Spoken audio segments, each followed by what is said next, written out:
प्रेमता के चैनल में आप सभी का स्वागत है। और आज हम हमारे खेतों में जा रहे हैं, तो चलिए आपको भी लेके चलते हैं खेतों में। तो चलिए।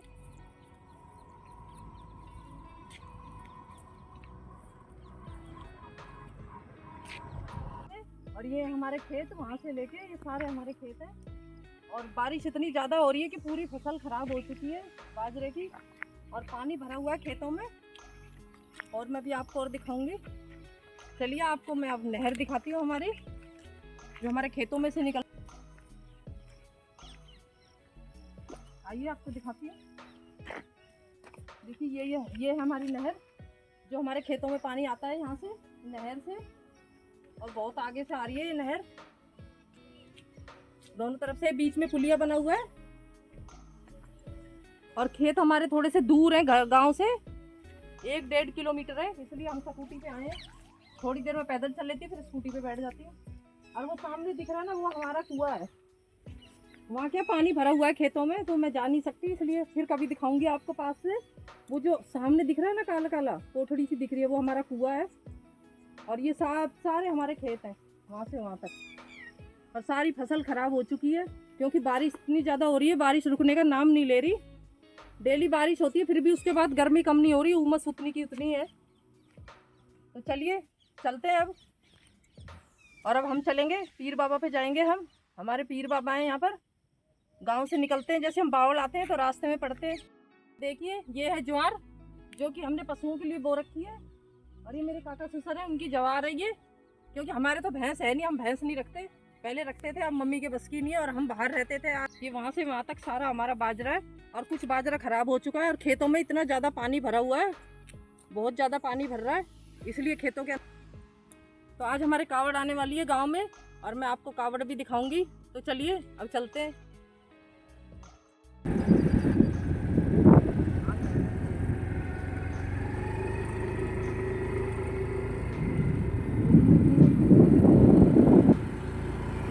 मेरी गाड़ी ना रही बैक करो के अंदर।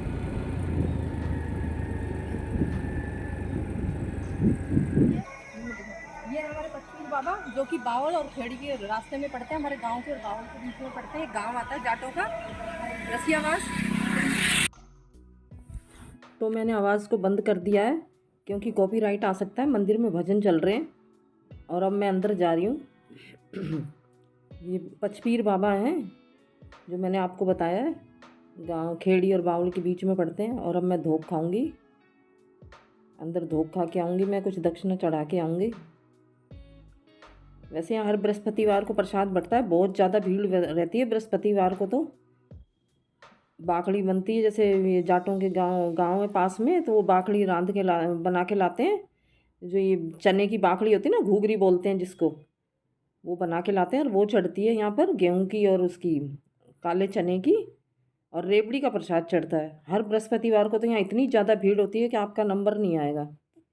और अब मैंने धोख खा लिए, और हम घर जाएंगे अब, क्योंकि आज हमारे कावड़ आने वाली हैं। तो नहाएंगे धोएंगे, और फिर मंदिर में जाएंगे पूजा करने।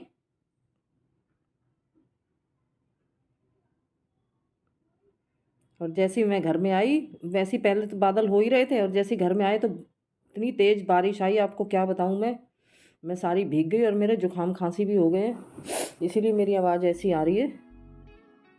और ये हमारा ऊपर का पोर्शन है, हमारा जो पुराना घर है ना, उस दिन मैंने दिखाया था आपको। ये हमारा ऊपर का पोर्शन है। और ये सामने दिख रहा नहीं, ये आपको एक हनुमान जी का मंदिर है। और ये बहुत प्रसिद्ध मंदिर है, हमारा बहुत पुराना मंदिर है, हमारे पूर्वजों ने बनाया था ये मंदिर। और वो सामने दिख रहे हैं, मेरा चूल्हा ढक रहा है, जहाँ पर मैं रेसिपी बनाती हूँ। ये मेरा चूल्हा है। अब तो मैं वहाँ प्लाट में बनाने लग गई, 2-4 रेसिपी वहीं बनाई है मैंने। उससे पहले मैं यहाँ बनाती थी। वो सामने आप चूल्हा देख रहे हो मेरा, सीढ़ियों के पास। और ये मंदिर के बारे में मैं आपको बता रही थी, बहुत पुराना मंदिर है ये। हमारे पूर्वजों ने ये इस मंदिर को बनाया था। गांव में जैसे कोई नई शादी होती है ना, तो उस टाइम पहले इस लड़का जो बींदनी लेने जाता है ना, तो सबसे पहले इस पे धोख खा के जाता है, इस मंदिर में। और जब बींदनी को ले आता है ना, दूसरे दिन सोटा सोटकी खेलते हैं। उस टाइम भी पहले यहाँ धोख खाते हैं बींदनी, उसके बाद सोटकी खेलते हैं।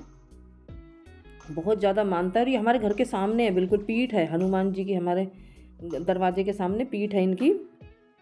पिछली साइड से गली में से जाके इनका वो दरवाज़ा है मंदिर का। और ये पीछे से पीठ पड़ती है हमारे यहाँ से। और ये बहुत ही पुराना मंदिर है, मेरी शादी हुई थी उससे भी पहले का मंदिर है ये। और अब कावड़ आ चुकी है गांव में, देखिए। और मैंने आवाज़ बंद कर दी है, इसीलिए मैंने आवाज़ बंद करी है क्योंकि कॉपीराइट आ सकता है वीडियो में।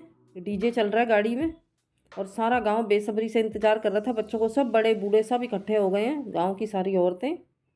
और ये डीजे की गाड़ी आ गई है, इसी में बच्चे बैठे थे और बच्चे उतर चुके हैं। वो जो अभी आपको दिखाऊंगी मैं आगे, ये गाड़ी तो यहीं पास में खड़ी कर देंगे और पूरे गांव की परिक्रमा लगाएंगे। जो बच्चे गए थे, गांव के सारे जवान लड़के ही जाते हैं, बूढ़ों के तो बस की है नहीं, क्योंकि पैदल भागना पड़ता है डाक कावड़ में। ये गाड़ी गई थी उस दिन, मैंने आपको दिखाया था। और ये जितने भी आप बच्चे देख रहे हो ना, ये बम भोले के नारे लगा रहे हैं सारे, ये सारे लड़के गए थे, 30-35 लड़के ये सारे गए थे कावड़ लेने। हर साल जाते हैं हरिद्वार कावड़ लेने।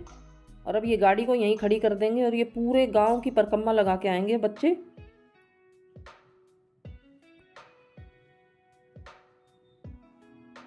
और सारा गांव इकट्ठा हुआ है। हमारे गांव में तो ऐसी जब कावड़ आती है तो त्यौहार का सा माहौल हो जाता है गांव के अंदर, सावन सावन ऐसी रौनक रहती है गांव में। और ये सारे बच्चे आ चुके हैं, पूरे गांव की परिक्रमा लगा के गाड़ी यहीं पर खड़ी कर दी थी।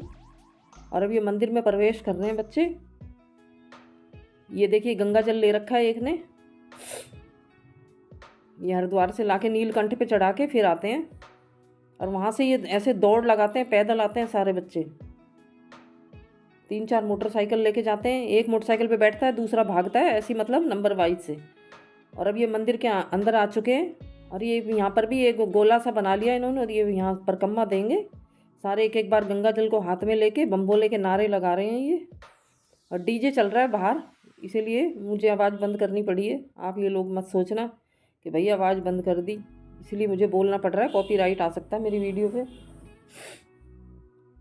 ये मैं आपको गांव के रीति रिवाज दिखा रही हूँ, गांव का तो माहौल ही अलग होता है।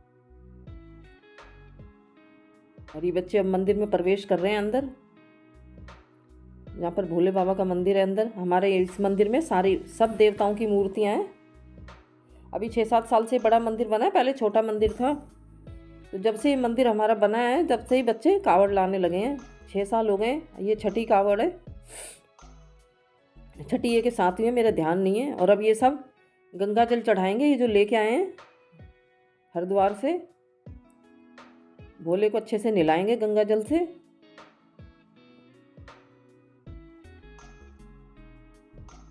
और बच्चों को मतलब कितना बुरा हाल हो रहा है इनका, लेकिन इनको बिल्कुल भी थकान नहीं दिखने दे रहे अपने चेहरे पे, इतना उत्साह है इनके दिल के अंदर बहुत ज़्यादा। और बड़े शौक से जाते हैं। इस बार मेरा रवि भी बोल रहा है मम्मी मैं भी जाऊँगा अगली साल, उसको भी देख के शौक चढ़ रहा है इन बच्चों को देख के।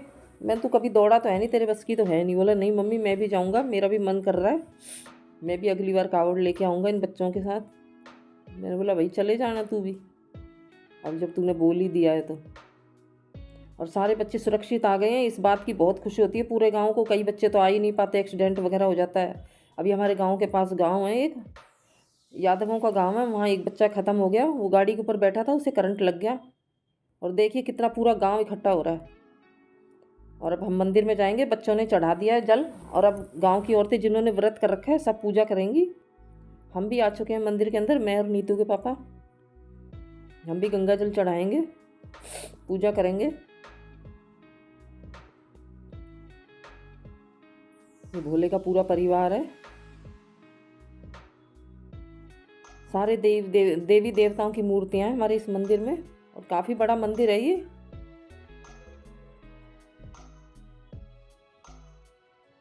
और अभी हम दोनों पूजा करेंगे, गंगा जल चढ़ाएंगे महादेव के। ये हमारे गांव के पंडित जी हैं।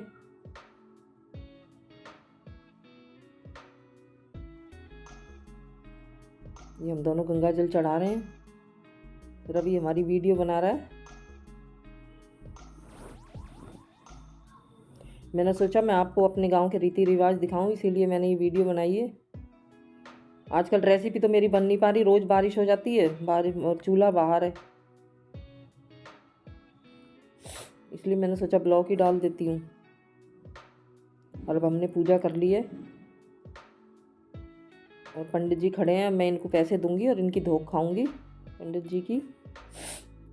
और ये हमारे गांव के पंडित जी हैं, बहुत ही बूढ़े, बहुत अच्छे पंडित जी हैं, सीधे साधे भोले से।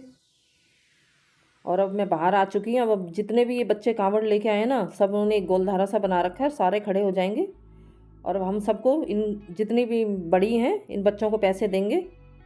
अब मैं सबको पैसे दे रही हूँ, कोई मेरा देवर लगता है, कोई मेरा बेटा लगता है इनमें। हम सबको पैसे देंगे। बोलते हैं जो कांवड़ चढ़ा के आते हैं बच्चे, उनको पैसे देने चाहिए, धर्म होता है। और ये सारे मेरे से छोटे हैं, इसलिए मेरे पैर छू रहे हैं।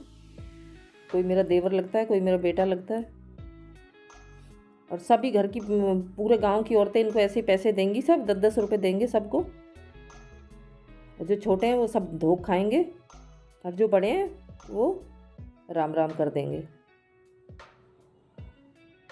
तो इस ब्लॉग को यहीं एंड करते हैं। राम राम सा।